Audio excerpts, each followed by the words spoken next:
ఓకేనా? Okay. Hi friends, welcome back to బిఎన్టీవీకి స్వాగతం సుస్వాగతం.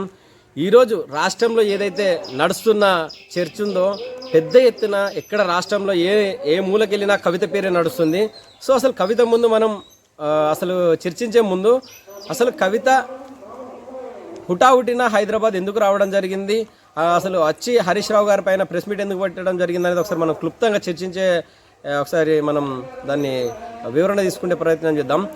ముఖ్యంగా అసలు ఈ కాళేశ్వరం ప్రాజెక్ట్ పైన ప్రభుత్వం ఇంత సడన్గా ఏదైతే చర్చ ప్రారంభించిందో ఆ చర్చ అయిపోయిన వెంటనే కవిత అమెరికా నుండి రావడం జరిగింది. సో వచ్చిన వెంటనే హరీష్ రావు గారిని టార్గెట్ అయితే చేయడం జరిగింది. సో కాళేశ్వరం పైన చర్చ ఏదైతే ఉందో అది జరిగిన క్రమంలో ప్రభుత్వాన్ని క్వశ్చన్ చేయాల్సిన కవిత గారు హరీష్ రావుని టార్గెట్ చేయడం జరిగింది. సో ఏదంటే ఇక్కడ క్లియర్గా అవుతుంది, మనకు ప్రభుత్వం కవితను క్లియర్గా డైవర్ట్ చేసినట్టుగా మనకు అర్థమవుతుంది.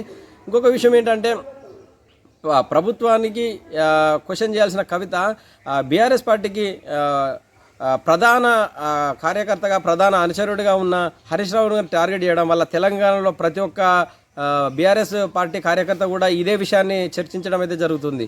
సో ఏం జరుగుతుందంటే బీఆర్ఎస్ పార్టీని టోటల్గా మైనస్ చేయడానికి, తెలంగాణలో ఉండకుండా చేయడానికే కవిత క్లియర్గా ప్లాన్ చేయడం అయితే జరిగింది. సో దాన్ని బట్టి మనకి ఏమర్థమవుతుందంటే కవిత గారు రేవంత్ రెడ్డి గారి చేతిలో కీలుబొమ్మగా మారనేది అనేది అయితే మనకు క్లియర్గా అర్థమవుతుంది. ఎందుకనంటే ఇప్పుడు రేవంత్ రెడ్డి గారికి కవిత గారికి అనేక కంపెనీలలో పార్ట్నర్షిప్ ఉంది. సో అదేవిధంగా వాళ్ళకు సాన్నిహిత్య సంబంధాలు కూడా ఎప్పటి నుండే ఉన్నాయి. హరీష్ రావు గారికి కవితకు పడపోవడమే ఇది చాలా రోజుల నుండి జరుగుతున్న చర్చే. సో దాన్ని అడ్వాంటేజ్గా తీసుకొని ఈరోజు పార్టీకి మైనస్ చేసే విధంగా కవిత వ్యవహరించడం జరిగింది. సో తద్వారా కవిత గారు కూడా సస్పెండ్ కావడం జరిగింది. సో ఇప్పుడు కవిత గారు సస్పెండ్ కావడం వలన బీఆర్ఎస్ పార్టీకి నష్టమా లాభమా అంటే 100% లాభం అని చెప్పుకోవచ్చు. ఎందుకనంటే ఏదైతే పెద్ద నాయకులు ఉన్నారో ఈరోజు రామారావు గారిని కూడా టార్గెట్ చేసింది, అదేవిధంగా హరీష్ రావుని టార్గెట్ చేసింది, అదేవిధంగా ఇండైరెక్ట్గా కేసీఆర్ గారు కూడా క్వశ్చన్ చేసినట్టుగా మనకు క్లియర్గా అర్థమవుతుంది. సో ఇలాంటి పార్టీని డిఫెన్స్లో పడేసే నాయకులు ఎవరైనా కూడా కేసీఆర్ గతంలో చెప్పడం జరిగింది, వాళ్ళు ఎవరైనా ఎంత పెద్ద వాళ్ళైనా కూడా పార్టీ నుండి తీసేస్తామని ఈటల రాజేందర్ గారిని సస్పెండ్ చేసినప్పుడు అయితే క్లియర్గా స్టేట్మెంట్ అయితే ఇవ్వడం జరిగింది.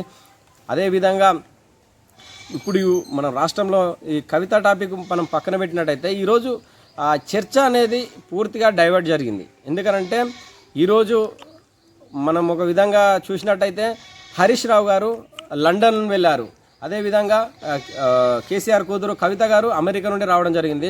అదేవిధంగా ఒక వైపున కాళేశ్వరం పైన పెద్ద ఎత్తున చర్చ జరుగుతుంటే ముఖ్యమంత్రి రేవంత్ రెడ్డి గారు అసెంబ్లీ వదిలేసి మరి కేరళ ఫ్లైట్లో వెళ్ళడం అయితే జరిగింది. సో దాని తర్వాత ఎల్ఏ మినిస్టర్ శ్రీధర్ బాబు గారు కూడా అసెంబ్లీ మధ్యలోనే వెళ్ళిపోవడం జరిగింది. అసలు ఇంత పెద్ద ఎత్తున చర్చ పెట్టుకొని అసెంబ్లీని మధ్యలో వదిలేసి వెళ్ళడం అనేది అసలు ఎంతవరకు కరెక్ట్ అని తెలంగాణ ప్రజలందరూ కూడా క్వశ్చన్ చేస్తున్న పరిస్థితి. సో అంటే ప్రభుత్వం క్లియర్ కట్గా ఒకటి అర్థమవుతుంది ప్రజలకు, ప్రభుత్వం చూస్తుంటే ప్రభుత్వం అనేది ఫెయిల్యూర్ అయినట్టుగా మనకైతే అనిపిస్తుంది. ఎందుకంటే ఇంత పెద్ద ఎత్తున చర్చ పెట్టుకొని అసెంబ్లీలో ఎవరు కూడా లేకపోవడం, ఒక హరీష్ రావు గారిని 8-9 మంది మంత్రులు టార్గెట్ చేసినట్టుగా మనకు క్లియర్గా అర్థమైంది. అయినా కూడా ఆ బీఆర్ఎస్ పార్టీ వర్గాల నుండి అయితే మనకు క్లియర్గా సమాచారం అందుతుంది. మా హరీష్ రావు గారు ఆర్ఆర్లు కూడా బుల్లెట్, అతను అభిమన్యుడు కాదు అర్జునుడు, ఆయన ధైర్యం వేసిరిన రాకెట్ అని చెప్పుకుంటున్నారు. సో చూసినట్టయితే హరీష్ రావు గారు నిజంగా ఒకటే చాలా పెద్ద ఎత్తున 9 మంది మంత్రులకైతే కౌంటర్ అయితే ఇవ్వడం జరిగింది. సో ఇప్పటి వరకు బీఆర్ఎస్ పార్టీలో ఉన్న అసంతృప్తి అనేది మొన్న జరిగిన అసెంబ్లీతోటి ఇప్పుడు పూర్తిగా ఒక బీఆర్ఎస్ శ్రేణులలో అయితే ఒక సంతృప్తి అనేది నెలకొంది. అందుకే కవితను సస్పెండ్ చేసినా కూడా బీఆర్ఎస్ పార్టీ ముందు కూడా పెద్ద ఎత్తున సంబరాలు చేసుకున్నారు, పటాసులు బాణాసంచా కూడా కాల్చడం జరిగింది. సో ఏదేమైనప్పటికీ రానున్న రోజులలో ఇప్పటికే చాలా పెద్ద ఎత్తున బీఆర్ఎస్ పార్టీకి మద్దతు అనేది పెరుగుతుంది. ఇంకా రానున్న రోజులు ఇంకా పెరిగే అవకాశం ఉంది. ఇప్పటికే ఓవైసీ ఎంఐఎం పార్టీ వాళ్ళైతే అక్బరుద్దీన్ గారు కానివ్వండి, వీళ్ళందరూ కూడా పెద్ద ఎత్తున కేసీఆర్కు సపోర్ట్ చేసిన పరిస్థితి. అసెంబ్లీలో కానీ బయట ప్రెస్ మీట్లలో కూడా బీఆర్ఎస్ పార్టీని పొగడ్తలతో ముంచేస్తున్న పరిస్థితి. సో ఏంటంటే ఇప్పటికే బీజేపీ నాయకులు కూడా గవర్నమెంట్ను క్వశ్చన్ చేయకుండా బీఆర్ఎస్ను మాత్రమే క్వశ్చన్ చేయడం జరుగుతుంది. ప్రభుత్వం వచ్చి 2 సంవత్సరాలైనా కూడా బీజేపీ నాయకులు కానీ ప్రతిపక్ష నాయకులు అందరూ కూడా బీఆర్ఎస్ని టార్గెట్ చేస్తున్నారు. ఇంకా కూడా ఇప్పటికి కూడా ప్రజల్లో ఏంటంటే 2 సంవత్సరాలైనా ఇస్తాన హామీలపైన అయితే చర్చ జరగడం లేదు. ఎంతసేపు బీఆర్ఎస్ పాలన గురించి చర్చ జరుగుతుంది. వాళ్ళు ఇస్తాన హామీలు 1, 2 తప్ప మిగిలిన ఏవి కూడా అమలు కావడం లేదని ప్రజల్లో తీవ్ర అసంతృప్తి అయితే ఉంది. ఇప్పటికీ కూడా ప్రభుత్వం ఆ అసంతృప్తిని ఇప్పుడు అంటే తీర్చే ప్రయత్నం అయితే ఇంతవరకు చేయనట్టుగా మనకైతే అర్థమవుతుంది. స్థానిక ఎన్నికలు ఎప్పుడు వస్తాయో చెప్పండి కొంచెం. స్థానిక ఎలక్షన్లు ఇప్పుడు సెప్టెంబర్ చివరి వారంలో వస్తాయని మనకైతే క్లియర్గా సమాచారం ఇచ్చినప్పటికీ సో అవి వాయిదా పడే అవకాశం కూడా ఉంది. ఎందుకంటే ప్రభుత్వ వైఫల్యం అనేది పెద్దగా ఏర్పడింది రాష్ట్రంలో. ఎందుకంటే యూరియా సమస్య పెద్దగా ఏర్పడింది. మొన్న వచ్చిన వర్షాల వలన చాలా ఖమ్మం కానీ లేకుంటే కామారెడ్డి కానీ మొత్తం పూర్తిగా మునిగిపోయిన పరిస్థితి.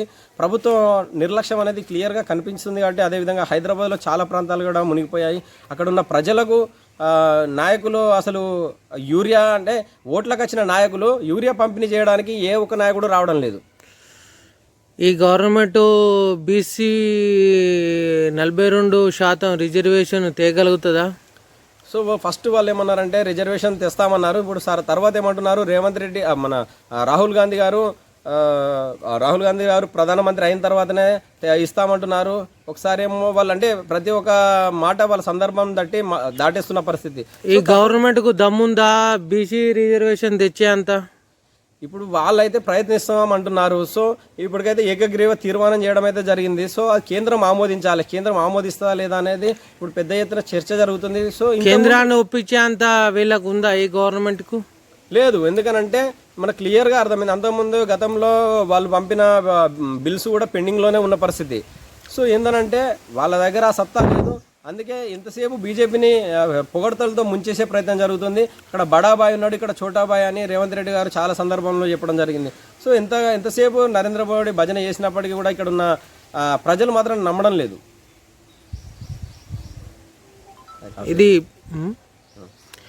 ఇది బీసీల గవర్నమెంటా రెడ్డిల గవర్నమెంటా?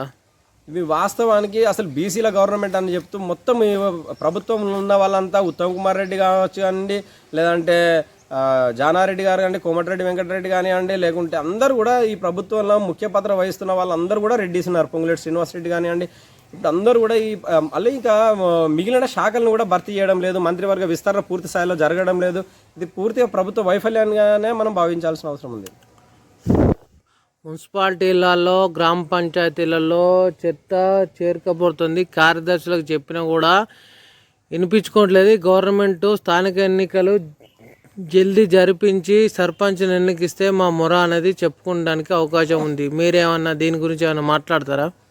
తప్పకుండా అండి. ఫస్ట్ మనం గవర్నమెంట్ క్వశ్చన్ చేసే ముందు మనం ఏంటంటే ఇలాంటి స్థానిక సమస్యలపైన మనం పోరాటం అనేది చేస్తుంటే ప్రజలు అనేది దాన్ని గుర్తిస్తారు. సో తద్వారా వాళ్ళు మంచి వ్యక్తులనే ప్రజలు కూడా ఎన్నుకునే అవకాశం ఉంటుంది. కాబట్టి ఇప్పటికీ చాలామంది కూడా ప్రజలు గ్రామాలలో ఒక కనువిప్పు అయితే కలిగింది. వాళ్ళు అభివృద్ధి కావాలి, డబ్బులు మాకు వద్దనే విధానంతో ప్రజలు కూడా చాలామంది ముందుకు రావడం అయితే జరుగుతుంది. సరే ప్రవీణ్ గారు, థ్యాంక్ యూ.